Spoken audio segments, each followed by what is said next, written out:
কলকাতা জনকণ্ঠ, গ্রাম ও শহরের মেলবন্ধন। মাসুন্দি মহিমাচরণ আজও মানুষের সেবায় নিয়োজিত। সম্প্রতি কলকাতার শিয়ালদহ কৃষ্ণপদ ঘোষ মেমোরিয়াল হলে মাসুন্দি মহিমাচরণ মিশ্র মেমোরিয়াল চ্যারিটেবল সোসাইটি পরিচালিত জ্ঞান ও চেতনার একাদশ স্পর্শ সারা বাংলা কবি সাহিত্যিক সম্মেলন অনুষ্ঠিত হলো। অনুষ্ঠানে উপস্থিত ছিলেন সাহিত্যিক সুকুমার রুজ, অধ্যাপক ডক্টর সোমনাথ সরকার, বাচিক শিল্পী শিউলি সরকার, তুষারকান্তি মুখার্জি, সর্বাণী চ্যাটার্জি এবং 9টি জেলায় বিশিষ্ট কবি সাহিত্যিক বৃন্দ। এত ক্রিয়া, এত যুদ্ধ কেন হবে? যদি আমাদের জ্ঞান থাকে, যদি চেতনা থাকে, তাহলে কি আমরা আর একটা ইউক্রেন করতে পারি? ইউক্রেন তৈরি করতে পারি? গাজা স্ট্রিপ তৈরি হবে? হবে না। আমাদের প্রধান উদ্দেশ্য হবে যে আমরা জ্ঞানী হতে গেলে আমাদের পড়তে হবে বই, চিনতে হবে মানুষকে, চিনতে হবে মানুষের সংস্কৃতিকে, তার সাথে ওতপ্রোতভাবে নিজেকে জড়িয়ে রাখতে হবে, তবেই আমরা মানুষ হব।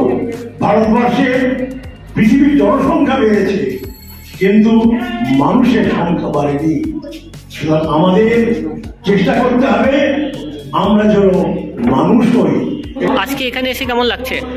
ভালো লাগছে, বিশেষ করে অদৃশ্যনাথের প্রোগ্রাম তো এটা, আমরা অনেক দিন ধরে ওনার সঙ্গে জড়িত, অনেক সামাজিক কাজকর্ম করে থাকি। নিজের সময়কে, মূল্যবান সময়কে নিজের প্রতি না রেখে পরের জন্য যিনি করেন, সেটা হচ্ছে স্বামী বিবেকানন্দের আদর্শ কাজ করে, যেটা আমাকেও ভীষণভাবে অনুপ্রাণিত করে।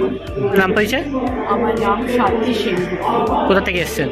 এসছি টালিগঞ্জ, নেতাজি। কি ধরনের কবিতা পাঠ করলেন?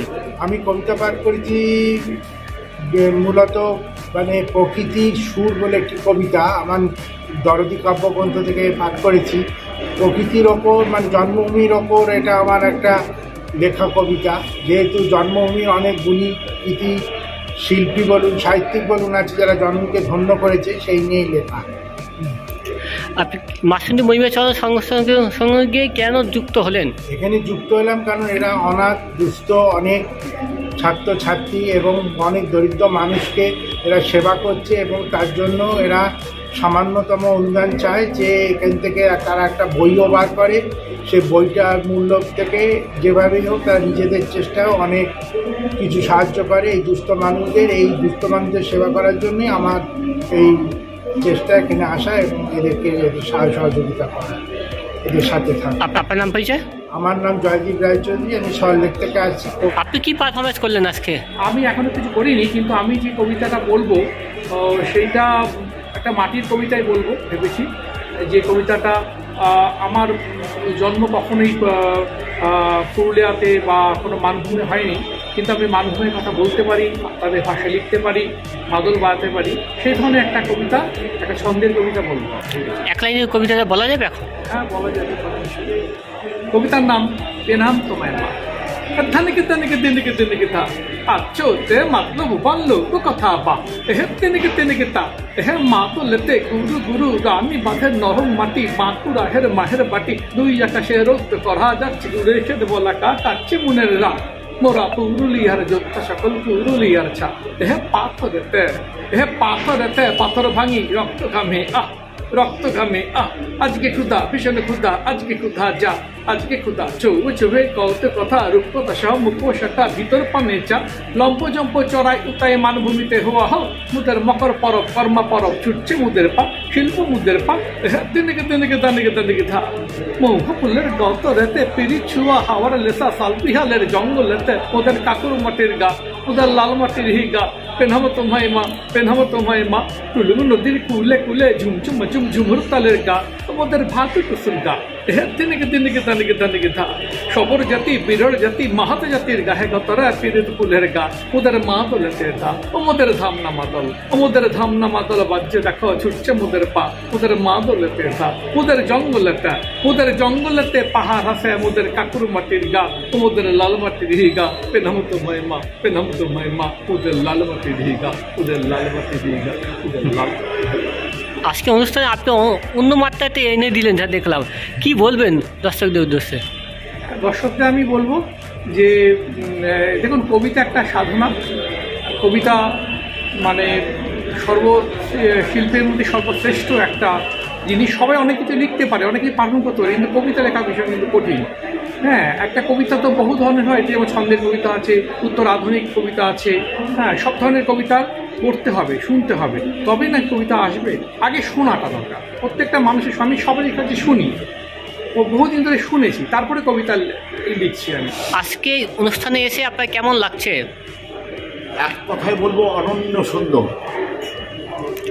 মাসুন্দি মেমোরিয়াল ট্রাস্ট যে কাজ করে চলেছে দীর্ঘদিন ধরে, ওই অদৃশ্যনাথের সঙ্গে আমার যোগাযোগ বহুদিনের, এবং তারা মানব সেবার লক্ষ্যে যে কাজ করে চলেছে তার জন্য মাসুন্দি মহিমা চ্যারিটেবল ট্রাস্টকে আমাদের প্রত্যেকের পক্ষ থেকে অদৃশ্যনাথকে আমরা আন্তরিক ধন্যবাদ জানাচ্ছি।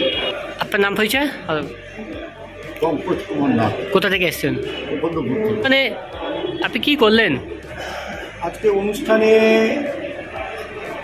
আমরা এখানে এসেছি যে আমাদের অদৃশ্যনাথের আদর্শে উদ্বুদ্ধ হয়ে, এবং উনি আমাদের যেভাবে অনুপ্রাণিত করেছেন বিভিন্ন গরিব দুঃখীদের এবং যারা সর্বহারা এবং যারা গ্রামে বঞ্চিত দারিদ্র সীমার মধ্যে বাস করে, তাদের জন্য উনি আপ্রাণ চেষ্টা করেন, এবং আদর্শ অনুপ্রাণিত হয়ে আমি এখানে এসেছি।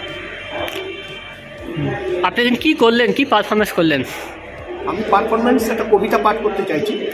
কবিতা পাঠ করলেন? আপনি কী ধরনের লেখালেখি করেন? আমি সব ধরনের লেখাই লিখি, তবে গ্রাম্য চিত্রটা আমার কাছে খুব পরিস্ফুট হয়। কারণ আমি গ্রামের মধ্যে যেহেতু বড় হয়েছি, এবং আমার জন্ম গ্রামেই, শুধু গ্রামে। নাম পরিচয়? অসিত রঞ্জন সেন। কোথা থেকে এসছেন? আমি টালিগঞ্জ, নেতাজি মোড়। আজকে এখানে অতিথি হিসেবে এসে আপনার কেমন লাগছে? দারুণ লাগছে। এটা একটা অসম্ভব ভালো অনুভূতি, কারণ সোশ্যাল ওয়ার্কের সাথে যে সমস্ত সংগঠন যুক্ত, সেখানে যেতে পারলে আমার খুব ভালো লাগে, কারণ আমি মানুষের সেবা করতে চাই, মানুষের সাথে থাকতে চাই। মাসুন্দি মহিমাচরণ অন্য সংস্থা থেকে কতটা তফাৎ মনে করছেন আপনি? এটা যেহেতু এরা একটা এনজিও, সুতরাং এই এনজিওর সাকসেস নির্ভর করে কতটা সিনসিয়ার যে চালাচ্ছে, তারা কতটা সিনসিয়ার। অদৃশ্যনাথবাবু উনি চাকরি করেও, উনি এখন আন্দামানে পোস্টে চাকরি করেও উনি এত লোককে যে এক ছাদের তলায় এনেছেন, এটা তার একটা কৃতিত্ব। এবং অনেক বক্তা বললেন যে অনেকেই ওনার যেখানে কাজকর্ম সোশ্যাল ওয়ার্ক, সেখানে ওনারা গেছেন এবং গিয়ে নিজের চোখে দেখে ওরা সন্তুষ্ট হচ্ছেন, এবং ওরা চান এই অদৃশ্যনাথবাবু যেন সবার সহযোগিতা পান, যাতে তার এই সংস্থা আরও ভালো কাজ করতে পারে আগামী দিনে। আপনার নাম পরিচয় আরেকবার? তুষারকান্তি মুখোপাধ্যায়। কিন্তু মহিমাচরণ কেন নাম হলো? মাসুন্দি মহিমাচরণ মিশ্র মেমোরিয়াল চ্যারিটেবল সোসাইটি আমাদের সোসাইটির নাম। তো ওনার মহিমাচরণ হচ্ছেন, উনি একজন বড় খেলোয়াড় ছিলেন, ফুটবল খেলোয়াড়, এবং স্বাধীনতা সংগ্রামী ছিলেন কাটোয়া সাব ডিভিশনের মাসুন্দি গ্রামে। সেই উদ্দেশ্যে আমাদের এই সংস্থা কী ধরনের কাজ করে থাকে সারা বছর ধরে? এই সংস্থা আমাদের গত 14 বছর ধরে আমরা মানুষের পাশে থাকতে চাইছি, যারা বই, যেমন উচ্চ মাধ্যমিকের আমরা প্রত্যেক বছর পুরো সেট ধরে বইটা দিই। দুস্থ ছেলে মেয়ে যারা বই কিনতে পারে তাদের আমাদের বইটা দিই। প্রত্যেক বছর আমাদের 11 বছর ধরে কম্বল দিয়ে আসছি। এই সমস্ত কাজে আমরা। আর কি অসহায় শিশু বা বৃদ্ধদের নিয়ে তার চিন্তা ভাবনা করেন?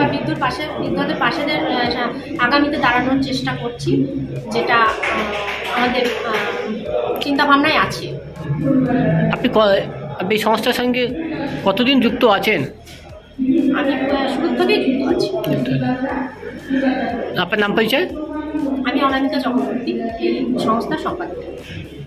সংস্থায় সম্পাদিকা অনামিকা চক্রবর্তীর উল্লেখ করেন যে সংস্থার মূল উদ্দেশ্য আর্থিকভাবে পিছিয়ে পড়া পরিবারে ও ছাত্রছাত্রীদের সাধ্যমতো বিবিধ প্রকার উন্নয়নমূলক সহযোগিতা করা। এবছর অনুষ্ঠানে বিশেষ আকর্ষণ ছিল যে সম্পাদিকা ঘোষণা করেন পূর্ব বর্ধমান জেলার কেতুগ্রাম থানার এলাকায় অবহেলিত বঞ্চিত যে সমস্ত বৃদ্ধা মায়েরা ভিক্ষা করে জীবন ধারণ করছেন সাধ্যমতো তাদের দৈনিক অন্ন সংস্থানের ব্যবস্থা করবেন। মায়েদের আর ভিখারি হয়ে থাকতে হবে না, যা এক নজিরবিহীন ঘটনা। এছাড়াও চলতি বছরে কেতুগ্রাম থানার 3টি অঞ্চলে যথা পালিটা, রাজুর ও জ্ঞানদাস কান্দারা অঞ্চলে 16টি গ্রামে আর্থিকভাবে পিছিয়ে পড়া কম বেশি 700 পরিবারের হাতে কম্বল বিতরণ করেছেন। ক্যামেরায় সুমনা ভৌমিক, সঙ্গে কাজী হাফিজুল। Report, news Kolkata. আপনি কি সুচিকিৎসার কথা ভাবছেন? আজই চলে আসুন Shirsha general and eye care hospital. 40 বছর মানুষের সেবায় নিয়োজিত সুচিকিৎসার বিশ্বস্ত প্রতিষ্ঠান। কলকাতার অভিজ্ঞ ডাক্তার দ্বারা অপারেশন ও চিকিৎসা করা হয়। কাঠালিয়া, ভাঙড়, কাশীপুর, দক্ষিণ 24 পরগনা। যোগাযোগ 7407337744, 7407441234।